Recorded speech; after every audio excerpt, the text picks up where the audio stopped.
Assalamualaikum warahmatullahi wabarakatuh.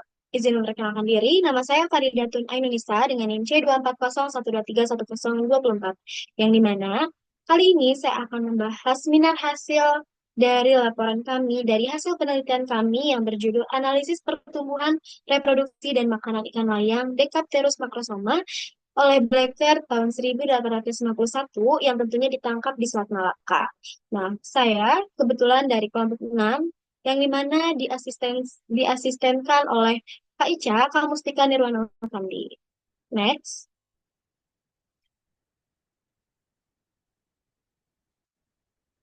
Nah, pada latar belakang yang kita bahas, yaitu mengenai biologi perikanan, yang dimana biologi perikanan dapat didefinisikan yaitu sebagai eh, cabang ilmu biologi yang membahas mengenai interaksi antara komponen-komponen yang terdapat di biota perairan, mulai dari ia hidup atau dia lahir hingga ia mati. Dan tentunya di biologi perikanan ini membahas atau terdiri dari dua, yaitu yang pertama ada natural story dan yang kedua ada dinamika populasi. Dan tidak hanya pada biologi perikanan, kami juga membahas mengenai ikan layang Dicapterus macrosoma sendiri, yang dimana ikan layang Dicapterus macrosoma sendiri ini ia termasuk kepada ikan pelagis yang hidupnya itu pada permukaan-permukaan, dan dia tentunya memiliki nilai ekonomis yang tinggi, yang dimana pada Selat Malaka tentunya pada peta dia juga memiliki nilai potensi yang tinggi karena karena dari daerahnya sendiri, dari tempat ia hidupnya hidupnya pun dia ini diperebutkan oleh dua negara atau negara yang saling berseberangan. Maka dari itu, banyak sekali tentunya para nelayan yang ingin dan yang sangat menginginkan ikan layang ini. Nah, di sini juga kami membahas mengenai overfishing yang tentunya sudah saya jelaskan, seperti halnya tadi yang saya jelaskan, bahwasannya ikan layang ini mengalami overfishing karena banyak sekali nelayan-nelayan dan kebutuhannya pun sangat diperlukan oleh para masyarakat-masyarakat sekitar. Next. Nah, metode yang kita gunakan yaitu untuk waktu dan tempat tentunya dilaksanakan pada tanggal 24 Agustus sampai dengan 16 November 2024 tentunya di Laboratorium Biologi Perikanan MSPI atau Manajemen Sumber Daya Perairan Fakultas Perikanan dan Ilmu Kelautan Institut Pertanian Bogor. Nah, adapun alat dan bahan yang kami gunakan yaitu teman-teman boleh dilihat. Lalu next. Nah, adapun proses prosedur kerja yang dimana dapat kita lakukan pada saat praktikum, yang pertama itu mengenai tumbuhan. Prosedur pekerjaannya mencakup mengenai menyiapkan alat dan bahan, mengukur dan menimbang bobotnya, lalu melakukan pembedahan pada ikannya dengan mengambil organ-organnya, lalu lalu dikumpulkan, setelah itu diukur terhadap gunatnya, lalu juga untuk memberikan pengawet pada gonat yang kita ambilnya. Lalu next.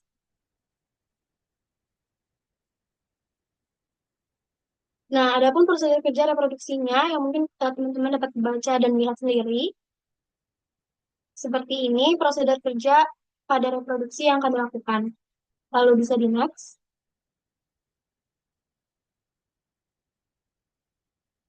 Nah, adapun prosedur kerja mengenai makanan. Jadi pada prosedur kerja ini kita mencakup tiga, yaitu ada pada pertumbuhan, seperti tadi yang pada slide yang sebelumnya, lalu pada slide yang sebelumnya juga mengenai reproduksi, dan prosedur kerja yang terakhir ini mengenai makanan. Boleh di next.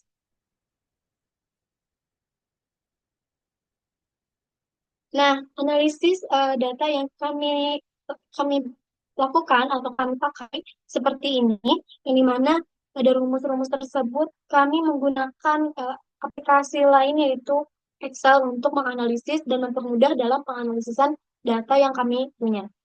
Lalu boleh di next.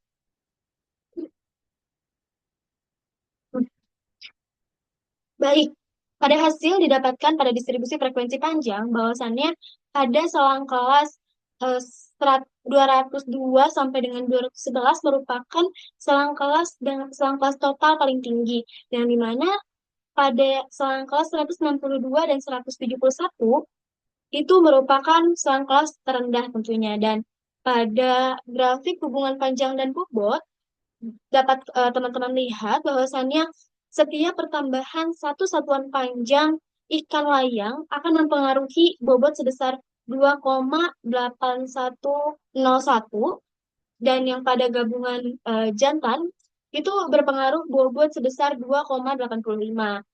Tentunya pada betina itu sama juga berpengaruh sebesar 2,75. Dan berdasarkan hasil hitungan tentunya dapat diambil hasilnya bahwasannya ikan layang ini memiliki tumbuhan secara alometrik, ini mana alometriknya ini negatif karena panjang lebih dominan terhadap bobotnya. Boleh di next. Lalu ada faktor kondisi yang kami gunakan, boleh teman-teman lihat, dan faktor kondisi yang kami gunakan ini tentunya masih dalam keadaan, masih dalam rata-rata, belum pada bulan-bulannya. Boleh di next. Nah, pada berdasarkan hasil TKG-nya, ikan layang mendominasi pada TKG 1. Itu hal ini terjadi pada TKG betina, TKG jantan, dan TKG total tentunya. Nah, sedangkan pada IKG juga, IKG tersebut juga pada pada IKG 1. Nah, hal ini menyatakan bahwasannya IKG dan TKG ini berbanding lurus tentunya. Boleh di next. Pada bagian hasil, untuk reproduksi ini, pada diameter telurnya dapat dilihat bahwasannya hasil diameter telur ini, ikan layang Decapterus macrosoma ini melakukan pemijahan sekali, yang dimana dapat dilihat bahwasannya puncaknya itu hanya satu kali, dan ini dapat disebut dengan total spawner, di mana menunjukkan satu kali pemijahan yang bernilai 1.000. Nah, boleh untuk yang fekunditas gabungannya, itu sama seperti pada gambarnya bahwasannya hubungan panjang dan fekunditas ini mempengaruhi pada fekunditas. Boleh di next.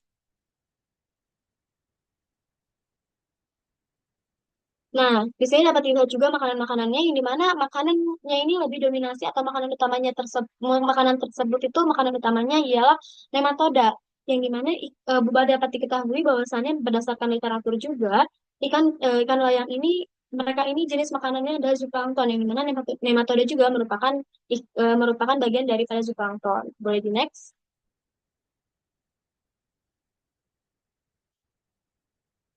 Nah, pada hasil makanan juga dapat dilihat bahwasannya PUR ini nilai PWR-nya lebih kurang daripada satu, yang dimana menyatakan bahwasannya ikan layang ini dia memiliki jenis makanan yang karnivora karena kurang dari satu. Lalu boleh di match.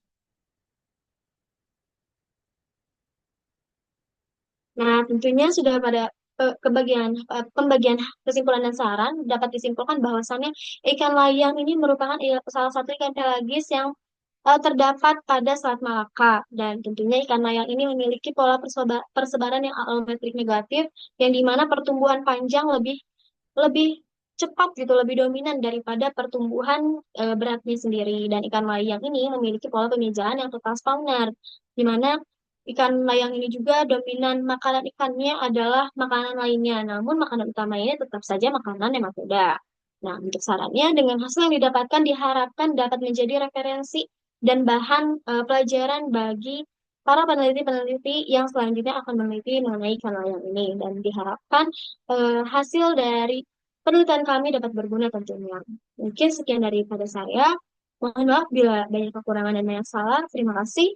Wassalamualaikum warahmatullahi wabarakatuh.